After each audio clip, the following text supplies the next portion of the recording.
meeting of the Winthrop School Board to order. Please rise and please join me in rising for the pledge. I pledge allegiance to the flag of the United States of America and to the republic for which it stands, one nation, under God, indivisible, with liberty and justice for all. Thank you very much. Our roll call, we have one board member on her way, and then we have another absent today due to sickness. So Ivy will not be with us today, and Catherine is on her way. And we have our student representative, Abby, is at a game today. Are there any adjustments to the agenda? No. I'll entertain a motion to approve the minutes of the Winthrop School Board meeting of September 18th, 2024 as written. So moved. Second. Okay, all those in favor? Okay, that is a 3-0 vote with a one vote with our student representative. Thank you very much. At this time, we'll enter into the public comment section. Are there any people in the room who would like to speak at our public comment or any of those on Zoom?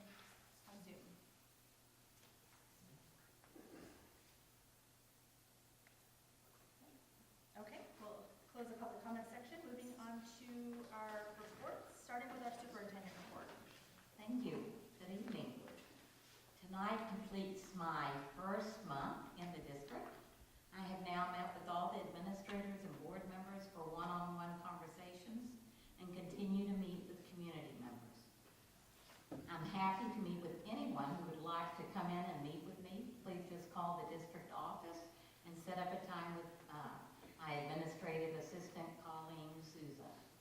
My first question-answer session for the public and staff to provide input to me is on October the 17th via Zoom from 6 to 7. The link to that meeting is now posted on the website, so I hope that you'll join me on that evening. The board's next learning opportunity is on Saturday, October 19th at 9 with Joel Stoneton and myself to tour the facilities and the Rambler Road property. Monica has notified me that she's planning on attending. Is there anybody else from the board that's open? You're Yes. hoping? How about you, Kim? Great. We are still waiting on parts for the electric buses to be able to address the recall.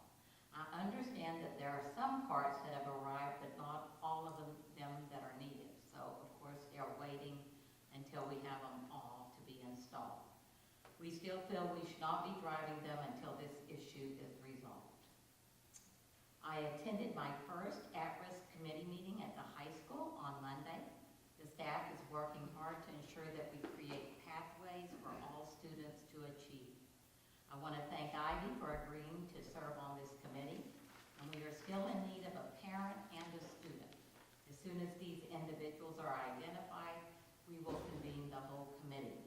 Our hope is to meet with the entire committee twice a year. I will be joining the committee once a month, and the subcommittee at the high school meets twice a month. We will be determining the dates for the complete committee meeting as soon as we have all the individuals. I'll be giving a budget update later in the evening, and I look forward to this because we finally have a little good news on that topic. We also are looking forward to our data presentation tonight by Megan White. And I'm going to invite Principal Randall to come up for a minute and just share about their recent walk around the block.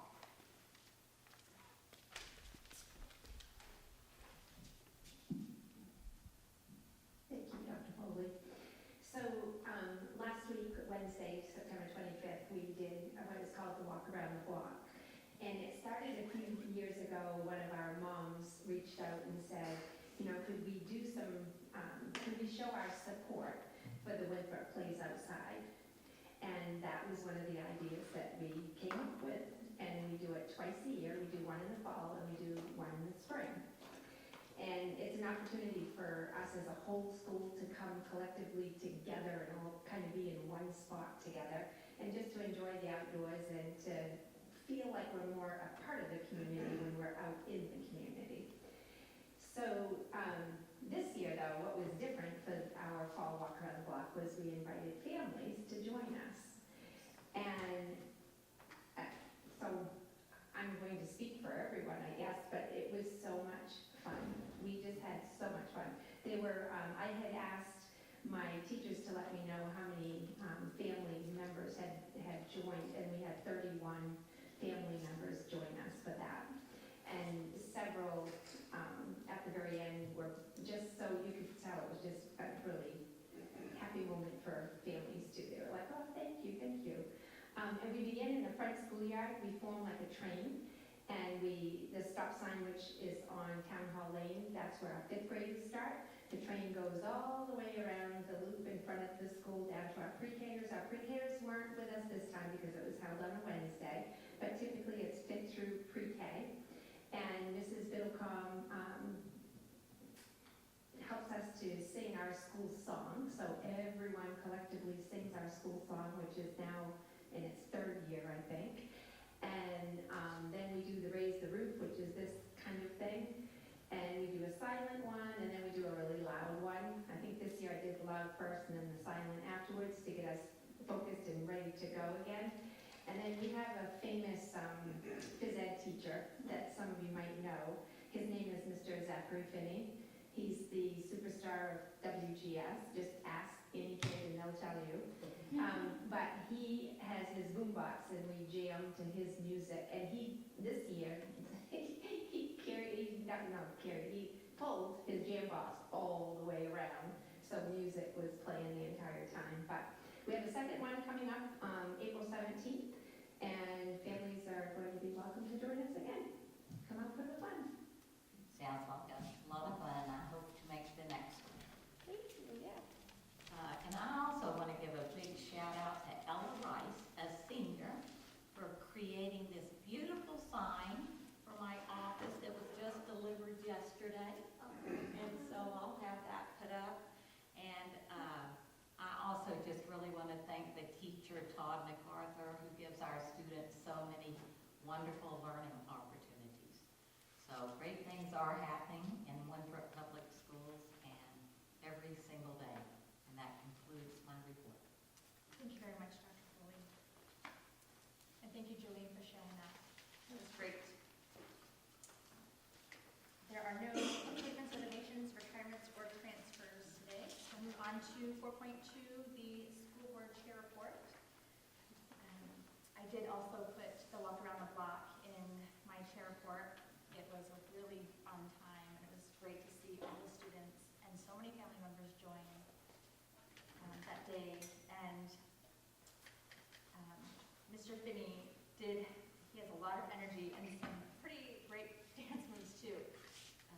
I saw the kids joining in, and that was a lot of fun to kind of see that. I did just come from the first parent forum at the middle school, put on by Principal Smell and Terry Hewitt. And they talked a lot about the new waterfall schedule. I didn't understand too much about that, but it's actually really interesting, and it sounds like it's a big success with a lot of students sharing how much they like it so far this year.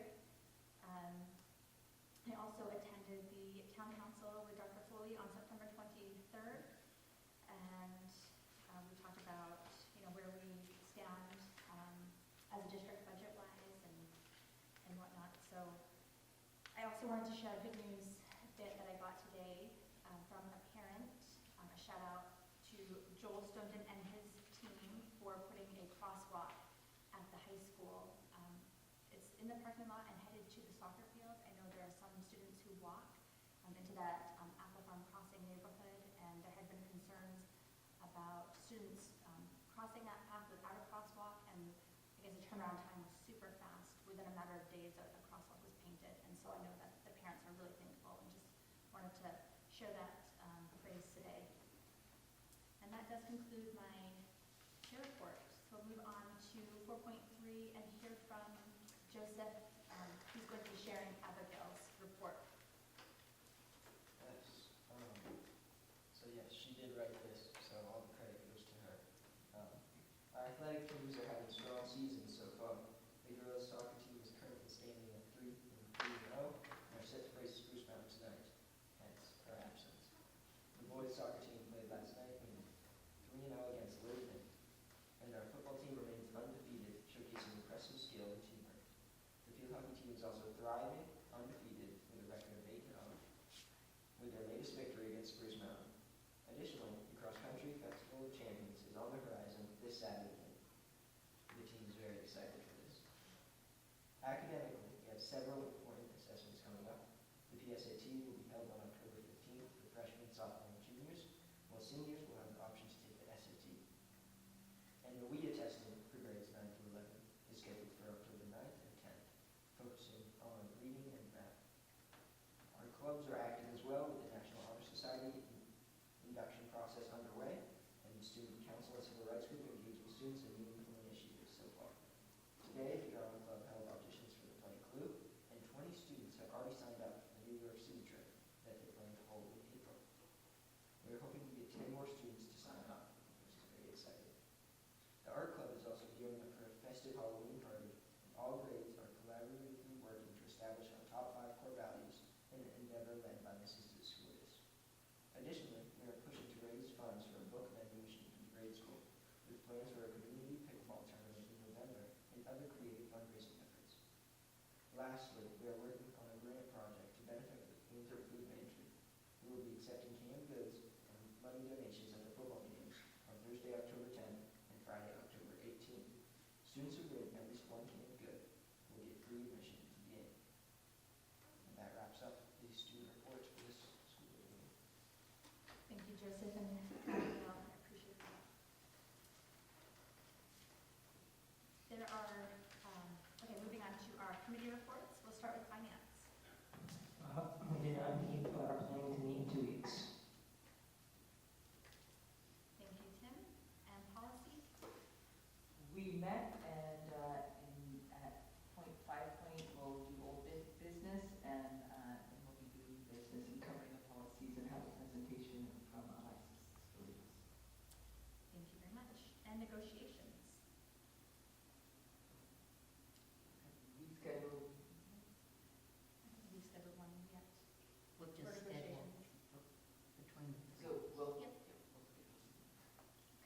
Thank you. And there are no administrative reports this meeting. We'll move on to item 5, old business. I'll entertain a motion to approve the following policy and procedure for second reading. ACAA, harassment and sexual harassment of students. So moved. Oh, 1 second. Sorry. This is, and for this particular policy, this one is to adopt and repeal. We are adopting the new policy, as suggested by Drummer Woodson, and repealing the old policy.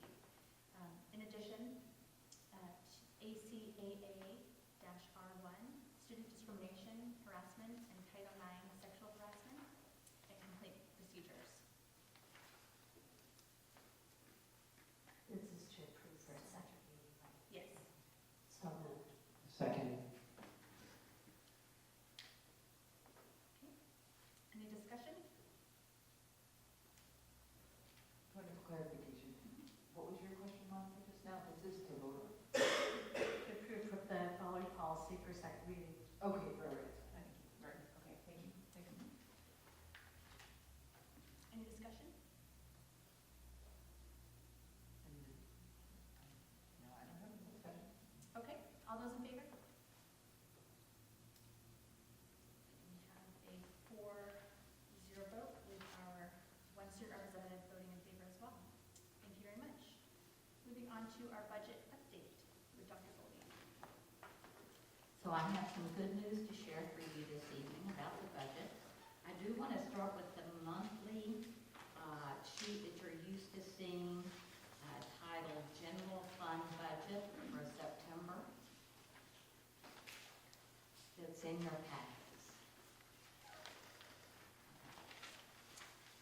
So I want to start off by first saying on that sheet to ignore that last line called net addition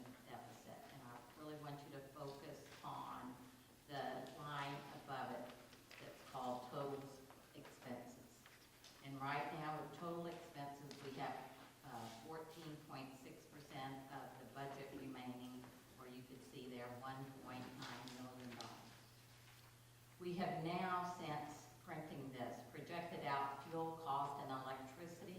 You can't really encumber those numbers, so that's why you see the 1.9, but when we subtract out those anticipated costs, we get to 1.2 million remaining for all other expenses for the year. When comparing this to last year at this time, we had about 3 million left in our budget to get through the year. So you can see that this is going to be a very tight budget year. And I really want to thank my administrative team for working very hard yesterday in our administrative team meeting. And Nick Poole, the finance director, joined us to look for every possible penny of savings we could find for this current fiscal year. And I've had a couple of questions from the media and other individuals about what does it really mean to have a frozen budget. So to be a little bit more specific than maybe I was in the past, we are suspending all professional development, learning opportunities for staff unless they are free. And there are many free opportunities. So no paid workshops, no additional after-school hours for teachers that are not contracted. We are looking for savings in electricity. We're cutting almost all of the budgeted field trips. We're postponing buying equipment, books, and supplies where we can. We have to, of course, meet any of our contractual obligations, and we will be doing so. Any discretionary spending has pretty much stopped. So I review requisitions with Ida Simmons, our finance specialist, almost every other day to see whether what's being submitted is 100% necessary for operational purposes. The budget memo that is in your packet this evening is also posted on our website under budget for those who are at home and are interested in following along as I review these numbers. The biggest difference in this memo, you find that in your packet, and the previous one, is that I've added a column for an assigned fund balance. This is an auditing practice that I was not previously familiar with because it's not that common of a practice in districts. This is a practice that when you know how much you're going to use of your undesignated fund balance as a revenue source for the following year, you can place it in an assigned fund balance rather than in the undesignated. This was new learning for me, also for Nick Poole, who his experience in finance is more on the town side, but even for Deb Roberts, who works at MSMA as their chief financial officer. So we checked with the auditors on this practice. So when Nick and I were reviewing the previous audits, we identified $275,000 from 2022, which our auditors, I guess at that time, had recommended doing in that manner. And through our research, we identified that the amount had never actually been booked or used.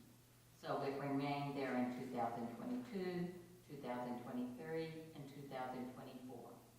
It will be booked or used for the 2025 budget, leaving us with $35,164 in our fund balance, which is less than about 0.5%. And I think I told you last time that to really be fiscally healthy, we would like our undesignated fund balance to be somewhere between 3 and 5%. This is good. This good news means that there are now enough funds to cover the revenue shortfall, which I had previously reported. Additionally, with the hard work from the administrators, looking at every line in the current year, we were able to reduce our expenditure deficit to $290,000. This came again from savings in electricity, field trips, equipment, books, and supplies. Through this effort, we increased savings that I had previously reported of 89,385 to, I think, 276,000. So we've been able, over the past 2 weeks, to find some additional savings. Currently, we have an estimated 1.2 million, as I just reported, remaining for all other unencumbered operating expenses. So our next steps is that the budget will remain frozen at this point. We're going to continue to review areas for potential savings. Nick Poole is going to meet with each administrator individually on their budget to keep looking for overages or savings. He feels confident that he'll be able to provide us with a fine-tuned projection by mid-November. The auditors arrive on Monday, October 7th, to begin the audit on last year's budget. And then in January, we will decide which of the 2 possible solutions we will utilize for this current budget. And right now, I see 2 pathways. We are really hoping that the frozen budget will solve this issue.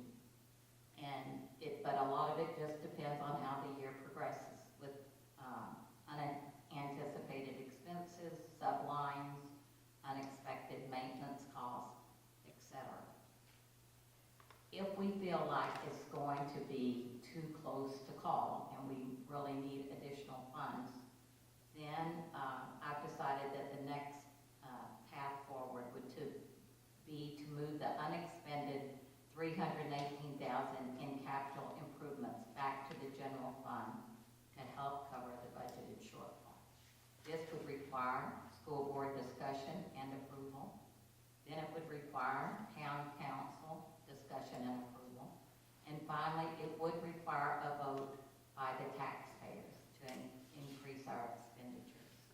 But the good news is, either one of those solutions will mean no additional tax increase to the taxpayers in the current year. And I think that concludes my budget update, and I'm happy to take questions. Does the board have any questions for Dr. Poole? Monica? I have a comment, actually. Might be a potential benefit for administrators. I'd like to remind administrators that the Winthrop Education Corporation, which is run by Pat Ladd, has funds available. Fill out an application to see about getting some of these ancillary things that may not be funded, seeing that the budget is frozen. So, remind you of that. Yeah, thank you, Monica, for that.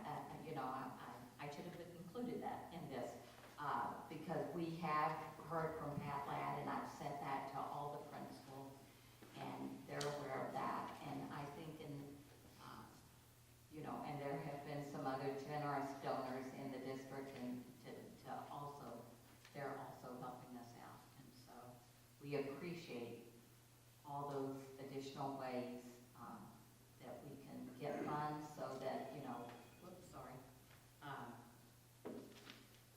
so that maybe we can still continue with, I know the principals were talking about, doing some fundraising for certain field trips, and we also know there are certain field trips, especially for seniors, that we don't want to cut out because those are kind of a passage, right? And so we're really looking at ways to ensure that the students are not negatively impacted as much as we can. But thank you for that reminder. Do any of the board members have questions, comments? Okay. Thank you, Dr. Poole, for your report.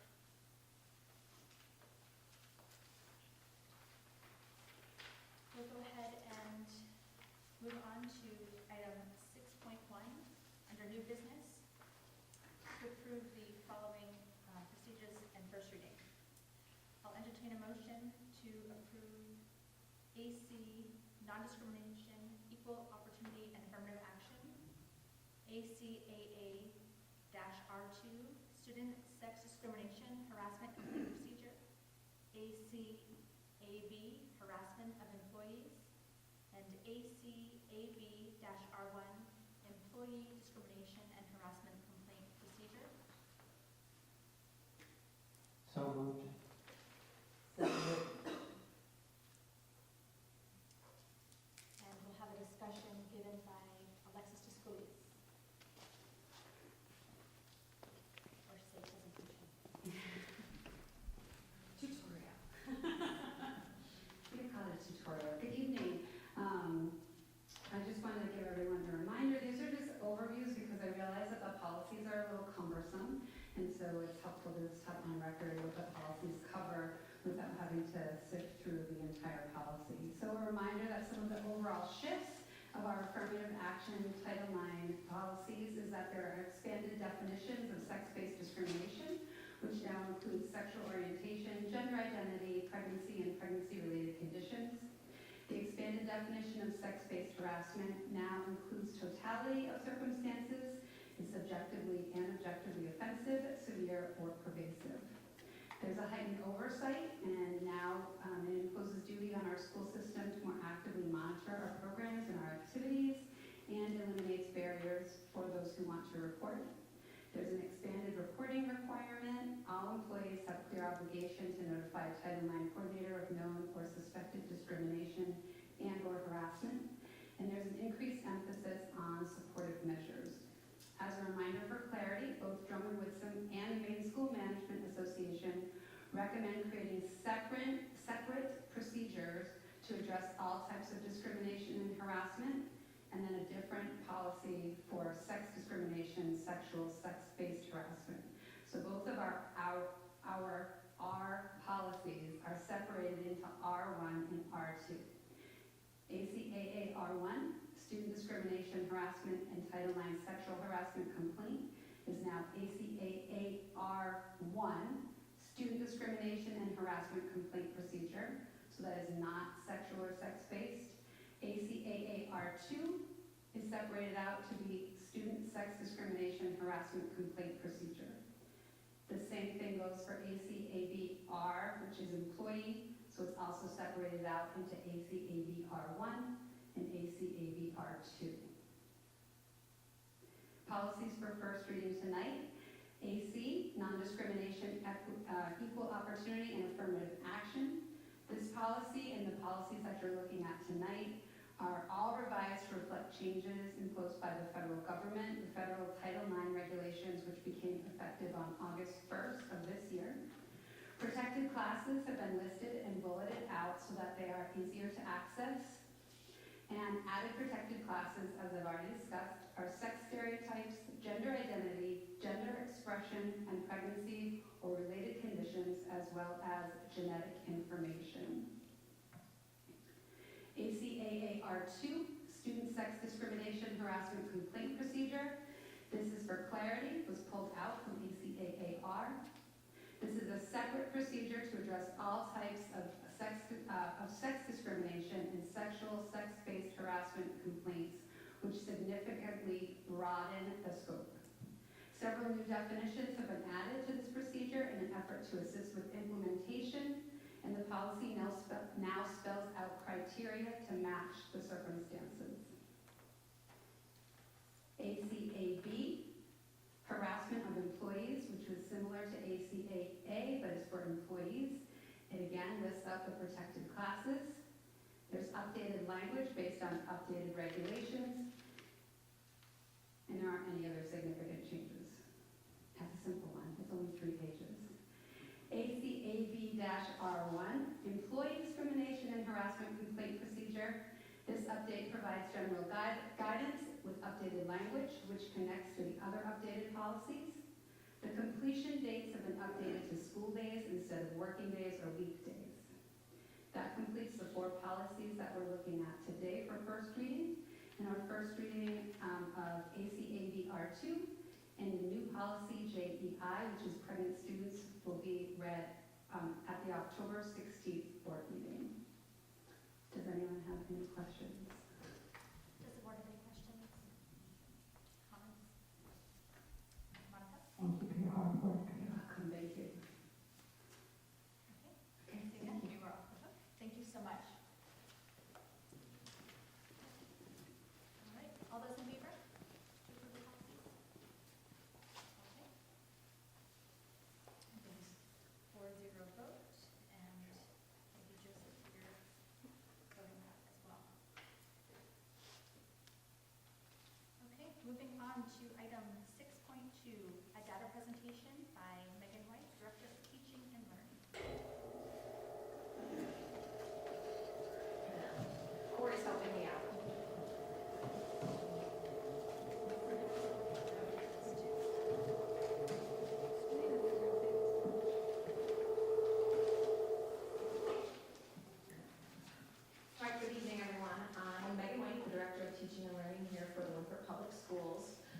I'm presenting you folks with some school and district data. It is some historical data and some data that is as recent as spring 2024. I'm going to summarize quickly an overview of the data points that we'll be looking at and talking about this evening. So for district demographic data, we'll be looking at student enrollment and per pupil spending. For outcome data, we'll be looking at our NWEA, the WPS data for reading and math, our graduation rate, and our college enrollment. In addition, we'll be looking at specific questions highlighted from our comprehensive survey that was given out to families, staff, and middle school and high school students from this past spring. So we'll start off with enrollment data. Enrollment since 2018 has been somewhat steadily declining. In 2019, the fall prior to COVID, we were down 17 students from the previous year, which was generally distributed across all 3 schools. In fall of 2020, we see a large dip in enrollment, which heavily impacted our grade school, with a total drop of 60 students from pre-K to 5th grade. In 2021, there was a rebound in enrollment, which is where students who may have opted into homeschooling did return to our schools. For example, if you look, the pre-K enrollment jumped back up above the 2019 numbers. So we did have a little bit of a rebound there. However, over the last few years, we've seen a slight, steady decline in enrollment in our younger grades. As these smaller classes also move up each year, and those that are joining in pre-K and K, even if it's just ever so slightly declining, we can see a compounding effect in that red line there, which is for our grade school, with a decrease in the enrollment really K-5. The 2024 data presented to you folks this evening is uncertified, so that's why it has a little star next to it. It was pulled to give an idea of where we currently are falling this fall. As of this morning, the numbers are different, only by 1 student. Our pre-K, so we're at, a total of 808, with pre-K at 38 students, K-5 staying exactly the same. The middle school's at 193 and the high school at 241. Next, we're going to spend some time looking at the overall costs to run Winthrop Public Schools. This graph shows the historical tax burden, the resident expenditures for Winthrop residents compared to the state average. Winthrop has remained well below the state average for resident expenditures, but over the last few years, we have seen this gap actually widen. The closest we have been to the state average was in the 2018-19 school year, where the difference between the two was around $1,500 per student, compared to the most recent available data from 22-23 school year, where the difference is slightly above $3,300 per student, a difference that is more than double what it was in 2018-2019. Making state comparisons is valuable, but it's also harder to compare to our community here in Winthrop. This graph shows the information that was shared with the board last spring. It is a comparison, again, of resident expenditures for the surrounding school districts in Kennebec County. They are arranged from least to greatest, with Winthrop in green, and the state average from the previous slide here in yellow. As you can see, our per pupil expenditures are one of the lower of the 11 districts presented here. These last 2 graphs have presented you all with the current and historical resident expenditures. These again are per pupil costs that follow our community to fund. However, this does not represent our entire budget, which would contain additional funding for both state and federal grants. Over the last few years, we have been fortunate to keep the financial burden on our community rather low, while actually maintaining, I have a whole one working on, so we're gonna get there. While actually maintaining a healthy overall program and budget with the support of emergency relief funds, which entirely expired this September 30th of this year. This next graph is going to represent the total district per pupil spending since 2017-2018 school year, comparing Winthrop to the state average. The most recent data available is again from the 22-23 school year, where we can see that our total spending is actually above the state average. Again, this is the entire budget comparison, including both state and federal funding. To give you an idea of the impact that grants have had on the Winthrop budget, I want to share with you what the grant percentages of the total district spending has been over the last few years. So I did add a slide. You folks don't have this one in your packet, but the folks who are attending do have this one. So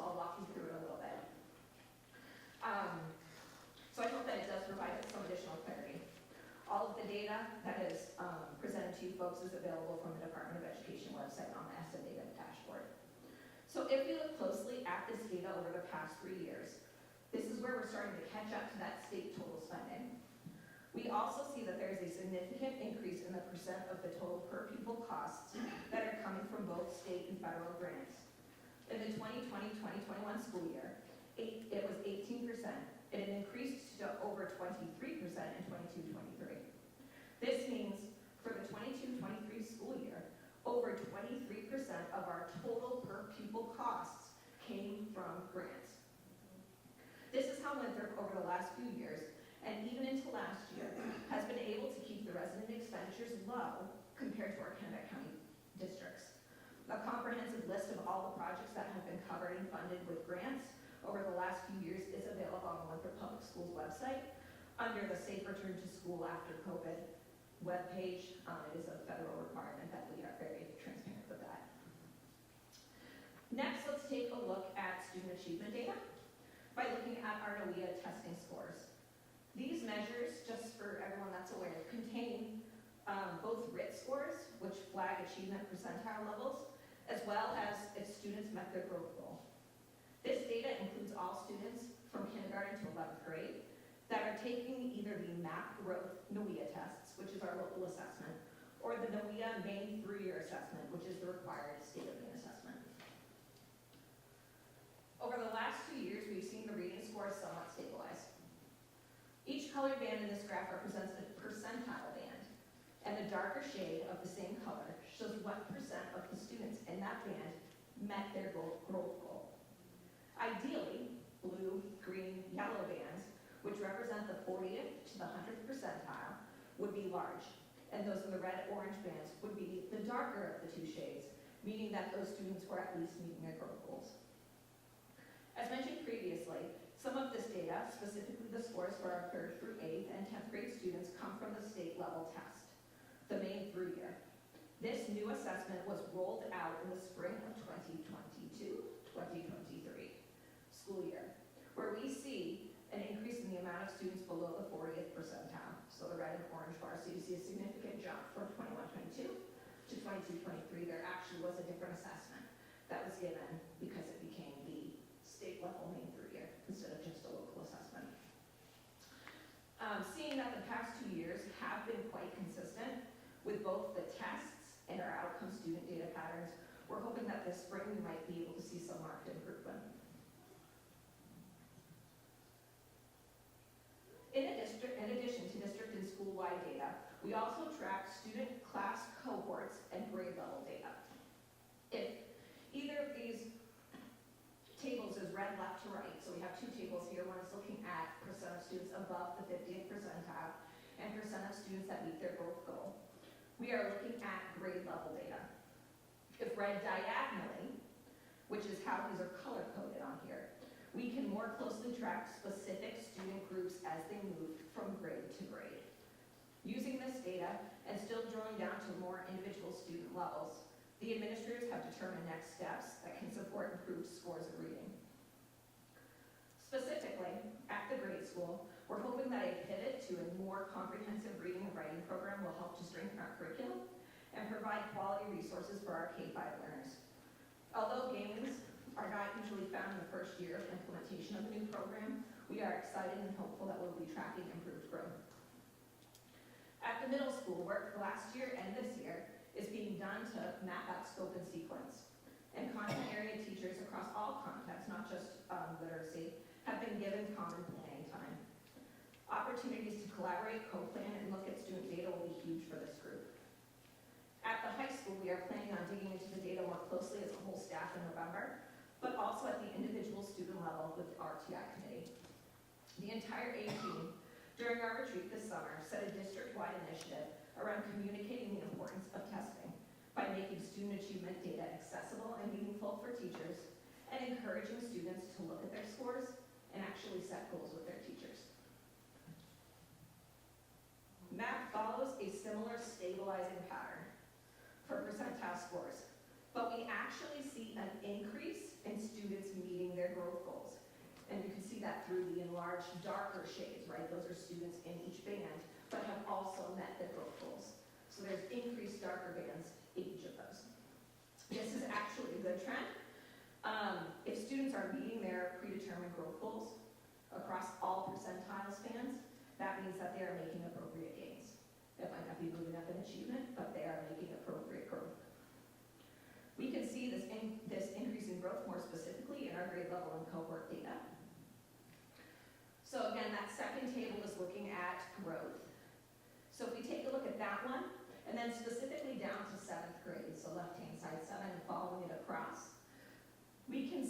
state that from the last 2 years, students in 7th grade went from 23% meeting their growth goal to 32%. Similarly, if you look diagonally, and it's not the same for every class, but there are more cohorts this year than last. Again, we can look at that former 7th grade, so the yellow class, which is the class of 2028. We can see an increase in the amount of students, again, meeting their growth goal over the past few years. Another measure of achievement and student success is the graduation rate. For several years, Winthrop has been below the state average for the 4-year cohort, which is those who graduate on time within that 4-year span. The data for the 2020-21 school year is not publicly available online.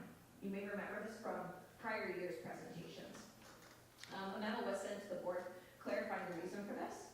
If there are 5 or fewer students in a reporting group, the data is suppressed. However, we were given totals that of the 54 students in that cohort initially, 51 graduated, giving us a rate of 94% that year.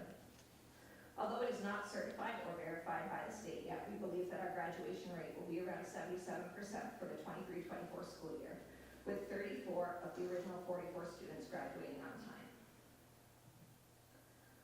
Of the students that graduate, post-secondary enrollment is well above the state average and has been so for the last few years. This percentage represents the amount of students who right after graduation enroll in programs of post-secondary education in Maine and outside the state. I'm just gonna grab water for a second. Lastly, we have chosen several areas that we want to highlight from the comprehensive survey that was administered last spring. We feel that the following topics would be important to showcase as they relate to the data in this presentation, have been mentioned in a prior board meeting this year, or will help to inform some of your future discussions. Participation in this survey was great. We had 174 families complete at least one survey. Some families chose to do multiple surveys, one for each school that their child attends, or they could opt to take one survey that encompassed multiple schools. Students in our 6th through 12th grade were also given an opportunity to complete their version of the survey during the school day and provide feedback, as well as 85 staff members who elected to complete it as well. To start off, we'd like to highlight a few questions that look specifically at family connectedness and their feelings about school. In the first set of graphs, here we see the responses across all 3 buildings to the prompt, "I feel welcome at my student's school." Across all 3 buildings, the majority of responses were at somewhat or strongly agree.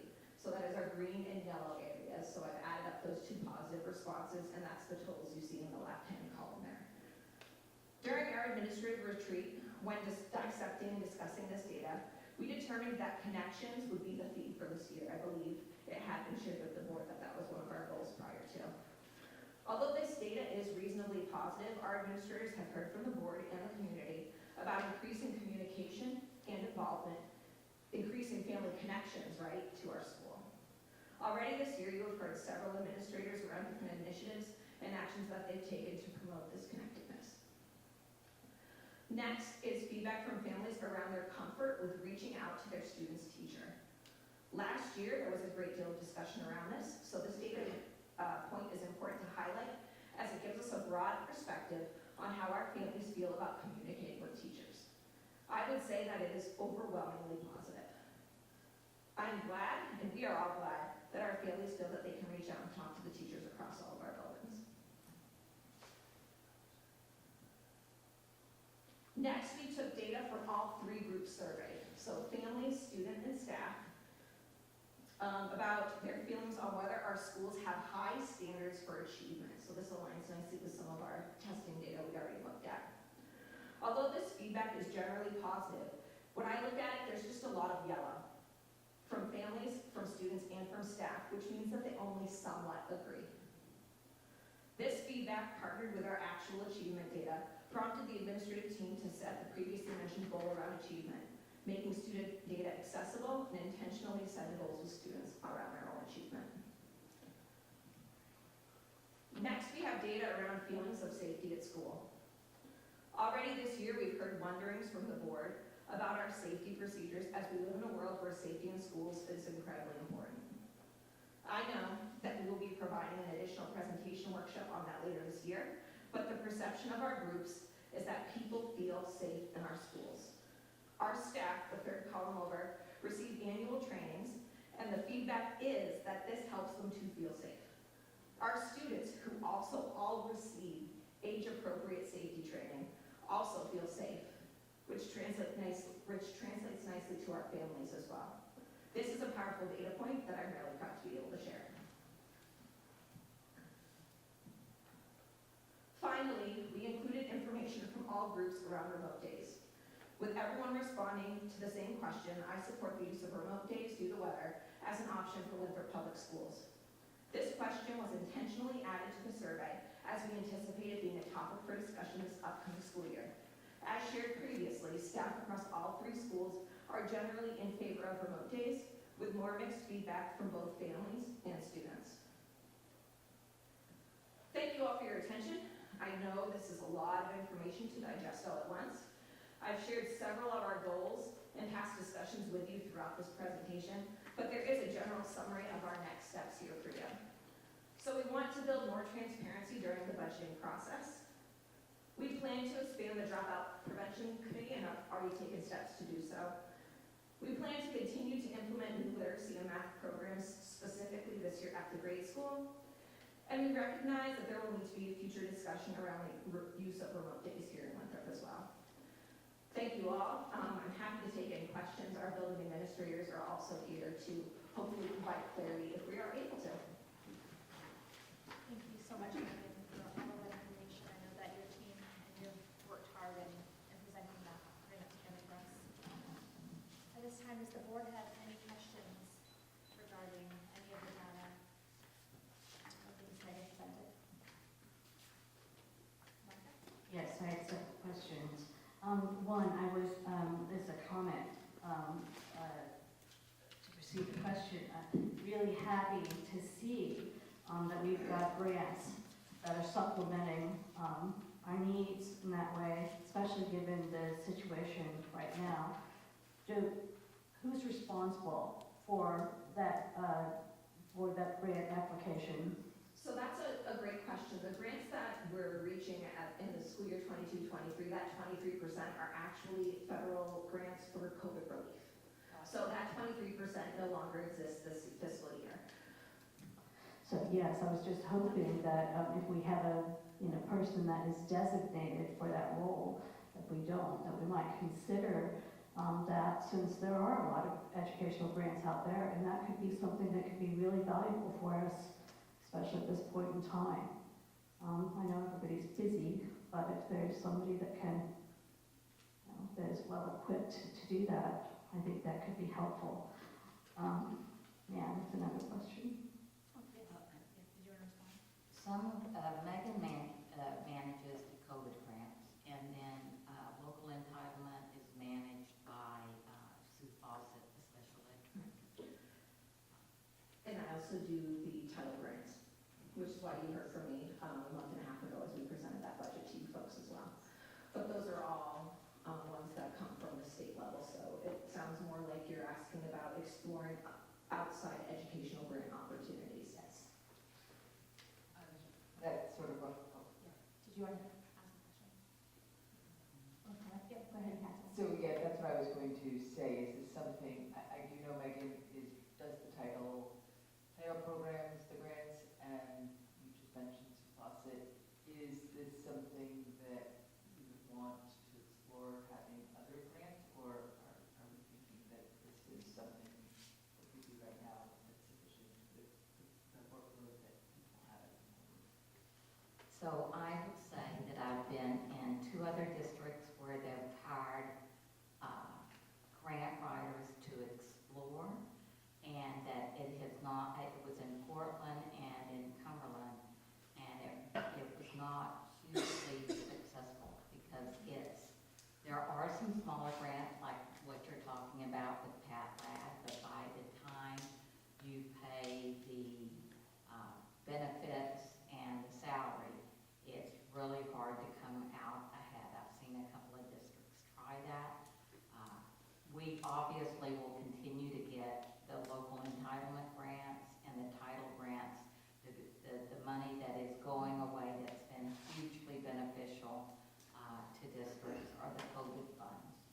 they were in the millions of dollars, and it's just really difficult to find those kind of grants. But I think that we can, always look for even the smaller opportunities to kind of help supplement. But that's just been my experience with grant writers. Thank you, Dr. Foley. Mark? Yeah, point of clarity, I am not suggesting that we hire a grant writer. And I am aware that you are all very busy doing lots of other things, but grants are good.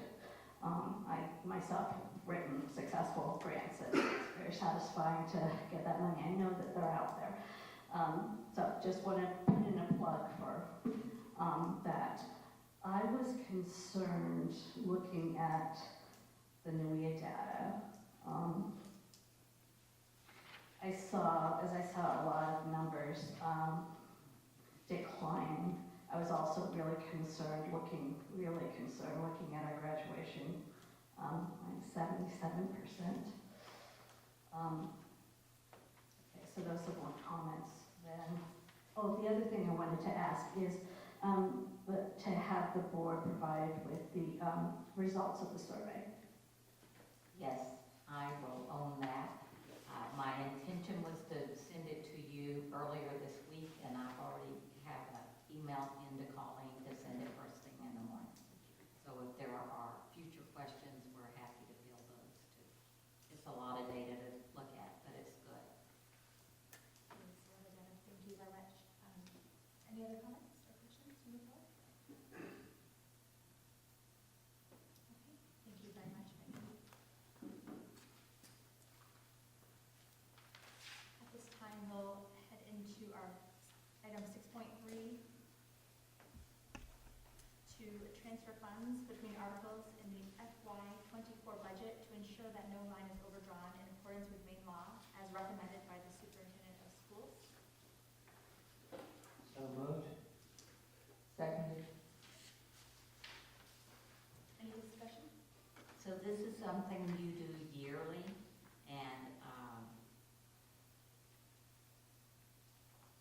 that's, you're trying to get it balanced. And if you do the numbers on every article, I'm not sure which ones it is, but we do end up with a deficit. And I did consult with MSMA and actually Drummond Woodsum, and as long as we don't go over our expenditures, which you had seen in the previous memo, I think we're hoping to be somewhere around 35,000, that's okay. It'll probably be noted in the audit that that's not great practice, and we will definitely try to remedy that going forward.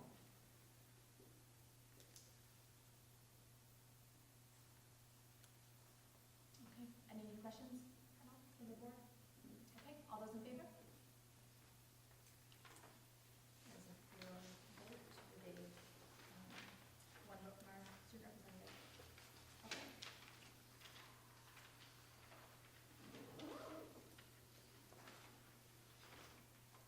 Moving on to item 7, our public comment section.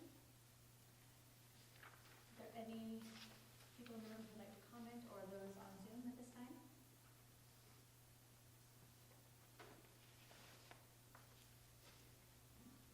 Okay. We'll close the public comment and move into item 8, school board comments.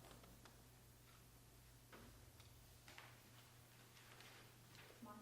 Yes, this is actually a follow-up question. I'm not sure if Megan, you were the right one to answer it, or one of the administrators, or you, Dr. Foley. But one of the things is I noted the data on declining enrollment, and I'm wondering if we have data showing the number of Winthrop residents, students who are opting for homeschool, online school, Maine Arts Academy, or a religious school option, because I'm interested in knowing, why that might be so, what might be influencing that. Those are our kids. Are we not meeting their needs in some way? Thank you, Monica. Catherine? Yes, I had a comment. like to take a moment in our board meeting to speak about the situation that we have with the school budget. And I would like to publicly talk about the fact that the school budget is our board's responsibility, and I want to acknowledge and appreciate that the situation and the issues that we have with the budget